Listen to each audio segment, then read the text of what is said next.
శ్రీ గురుభ్యో నమః. శ్రీ వల్లభగణపతయే నమః. శ్రీమాత్రే నమః. దూర్వాస మహర్షి రచించిన ఆర్యాద్విశతిలో ఉన్నటువంటి శ్లోకములలో మనము 193వ శ్లోకము వరకు పూర్తి చేసుకున్నాము. ఇప్పుడు 194 నుంచి 197 వరకు గల 4 శ్లోకములను తెలుసుకుందాము. ఇక్కడితో అమ్మవారి స్తుతి పూర్తి అవుతుంది. తరువాత వచ్చే 10 శ్లోకములలో దేవీ కవచము చెప్పబడుతుంది. 194వ శ్లోకము. ఈ శ్లోకములో అమ్మవారు వంకరలు అగు కేశభారమును కలిగి ఉన్నది అని, కుంకుమకు సమానమైన కాంతిని కలిగి ఉన్నది అని, గట్టును వరయుచుండు అంటే పరిపూర్ణమైన కుచములను కలిగి ఉన్నది అని, ఆమె హిమవంతుని విలాసము అంటే హిమవంతునికి సంతోషమును ఇచ్చున్నది అని చెప్పబడినది. శ్లోకము. కుటిల కబరీభరేభ్యః కుంకుమ సబ్రహ్మచారి కిరణేభ్యః కూలంకష స్తనేభ్యః కుర్మః ప్రణతిం కులాద్రి కుతుకేభ్యః. విడతీసి చదివిన శ్లోకము. కుటిల కబరీభరేభ్యః కుంకుమ సబ్రహ్మచారి కిరణేభ్యః కూలంకష స్తనేభ్యః కుర్మః ప్రణతిం కులాద్రి కుతుకేభ్యః. కుటిల కబరీభరేభ్యః ఈ భాగములో కుటిల అంటే వంకరలు అగు, కబరీభరేభ్యః అంటే కేశభారమును కలవానికి, కుటిల కబరీభరేభ్యః అంటే వంకరలు అయిన కేశభారమును కలవానికి.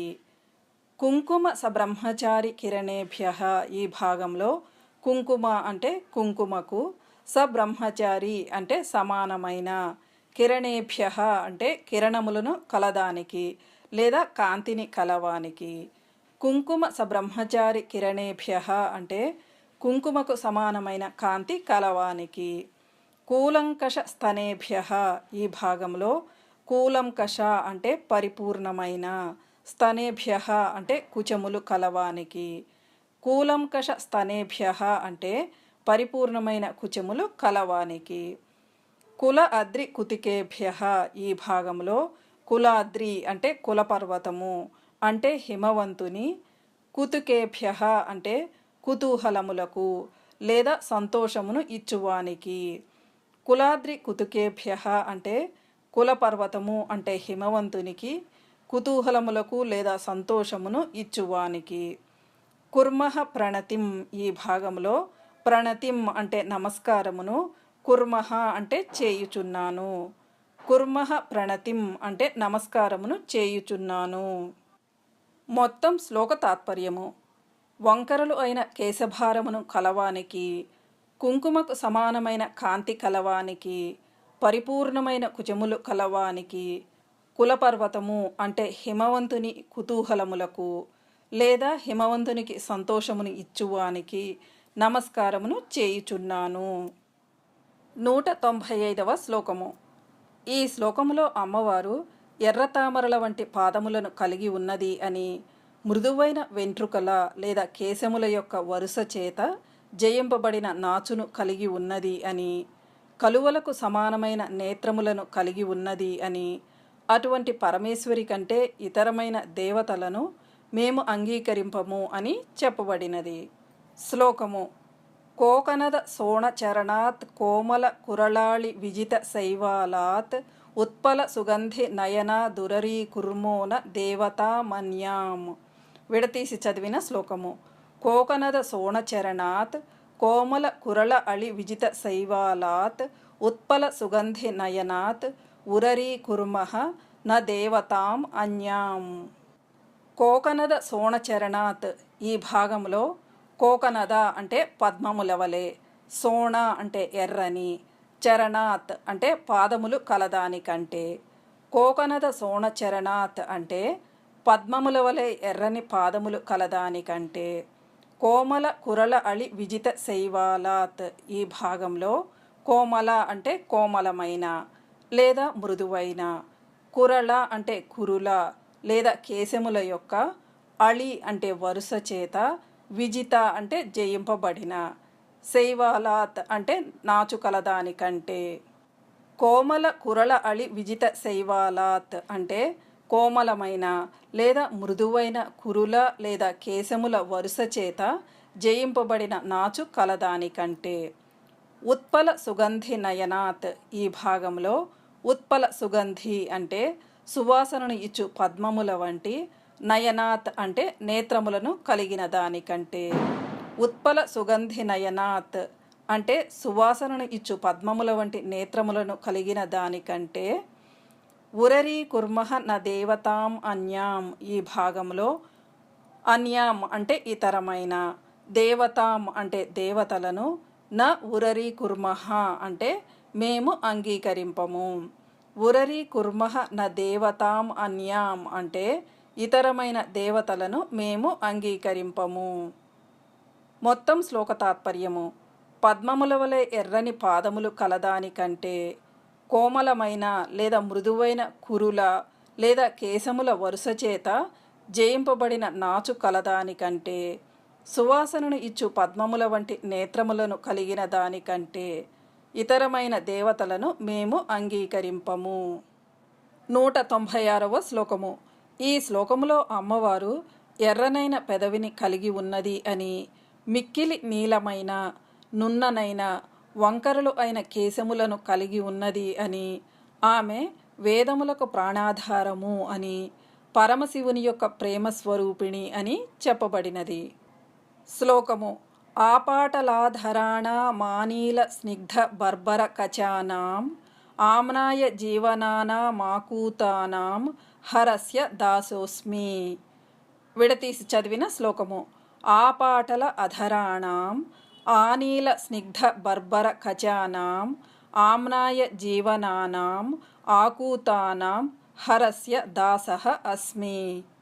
ఆపాటల అధరాణాం ఈ భాగంలో ఆపాటల అంటే ఎర్రని, అధరాణాం అంటే పెదవి కలిగిన వానికి, ఆపాటల అధరాణాం అంటే ఎర్రని పెదవి కలిగిన వానికి, ఆనీల స్నిగ్ధ బర్బర కచానాం ఈ భాగంలో ఆనీల అంటే మిక్కిలి నీలమైన, స్నిగ్ధ అంటే నున్ననైన, బర్బర అంటే వంకరలైన, కచానాం అంటే కేశములు లేదా శిరోజములు కలిగిన వానికి, ఆనీల స్నిగ్ధ బర్బర కచానాం అంటే మిక్కిలి నీలమైన నున్ననైన వంకరలైన కేశములు లేదా శిరోజములు కలిగిన వానికి.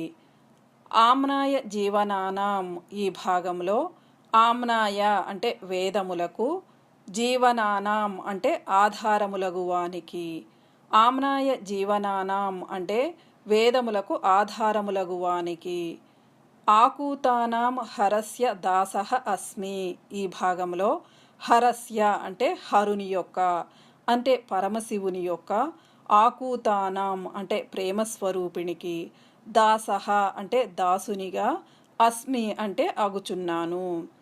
ఆకూతానాం హరస్య దాసః అస్మి అంటే హరుని యొక్క అంటే పరమశివుని యొక్క ప్రేమములకు అంటే ప్రేమస్వరూపిణికి దాసునిగా అగుచున్నాను. మొత్తం శ్లోక తాత్పర్యము. ఎర్రని పెదవి కలిగిన వానికి, మిక్కిలి నీలమైన నున్ననైన వంకరలైన కేశములు లేదా శిరోజములు కలిగిన వానికి, వేదములకు ఆధారములగు వానికి, హరుని యొక్క అంటే పరమశివుని యొక్క ప్రేమములకు అంటే ప్రేమస్వరూపిణికి దాసునిగా అగుచున్నాను. 197వ శ్లోకము. ఈ శ్లోకములో పుంఖములుగా అంటే పింజెలుగా లేదా పరంపరలుగా ఏర్పడినటువంటి విలాసపూరితమైన నవ్వు చేత అమ్మవారు ప్రకాశిస్తుందని, త్రిపురాసుర సంహారకుడైన శివుని అంకము లేదా ఒడి ఆమె నివాస స్థానము అని, ఆమె మన్మథుని శత్రువు అయిన పరమశివుని జీవనాడి లేదా ప్రాణనాడి అని చెప్పబడినది. శ్లోకము. పుంఖిత విలాసహాస స్ఫురితాసు పురాహితాంక నిలయాసు మగ్నం మనోమదీయం కాస్వపి కామారి జీవనాడీషు. విడతీసి చదివిన శ్లోకము. పుంఖిత విలాసహాస స్ఫురితాసు పురాహిత అంక నిలయాసు మగ్నం మనః మదీయం కాస్వపి కామారి జీవనాడీషు. పుంఖిత విలాసహాస స్ఫురితాసు ఈ భాగంలో పుంఖిత అంటే పరంపరలైన, విలాస అంటే విలాసపూరిత, హాస అంటే హాసము లేదా నవ్వు చేత, స్ఫురితాసు అంటే ప్రకాశించు వానియందు. పుంఖిత విలాస హాస స్ఫురితాసు అంటే పరంపరలైన విలాసపూరిత హాసము లేదా నవ్వు చేత ప్రకాశించు వానియందు. పురాహిత అంక నిలయాసు ఈ భాగంలో పురాహిత అంటే త్రిపురాసుర సంహారకుని అంటే శివుని, అంక అంటే అంకము లేదా తొడ ప్రదేశమును లేదా ఒడిని, నిలయాసు నిలయముగా కలదాని ఎందు. పురాహితాంక నిలయాసు అంటే త్రిపురాసుర సంహారకుని అంటే శివుని అంకము లేదా తొడ ప్రదేశమును వాసస్థానముగా కలదాని ఎందు. కాస్వపి కామారి జీవనాడీషు ఈ భాగంలో కాస్వపి అంటే కొన్ని, కామారి అంటే మన్మథ శత్రువు యొక్క అంటే శివుని యొక్క, జీవనాడీషు అంటే ప్రాణనాడులయందు అంటే దేవి యందు. కాస్వపి కామారి జీవనాడీషు అంటే కొన్ని, మన్మథ శత్రువు యొక్క అంటే శివుని యొక్క ప్రాణనాడులయందు అంటే దేవి యందు. మగ్నం మనః మదీయం ఈ భాగంలో మదీయం అంటే నా యొక్క, మనః అంటే మనస్సు, మగ్నం అంటే మగ్నమైనది లేదా లీనమై ఉన్నది. మగ్నం మనః మదీయం అంటే నా యొక్క మనస్సు మగ్నమైనది లేదా లీనమై ఉన్నది. మొత్తం శ్లోక తాత్పర్యము. పరంపరలైన విలాసపూరిత హాసము లేదా నవ్వుచేత ప్రకాశించువాని యందు, త్రిపురాసుర సంహారకుని అంటే శివుని యొక్క అంకము లేదా తొడ ప్రదేశమును వాసస్థానముగా కలదాని యందు, కొన్ని మన్మథ శత్రువు యొక్క అంటే శివుని యొక్క ప్రాణనాడుల యందు అంటే దేవి యందు నా యొక్క మనసు మగ్నమైనది లేదా లీనమై ఉన్నది.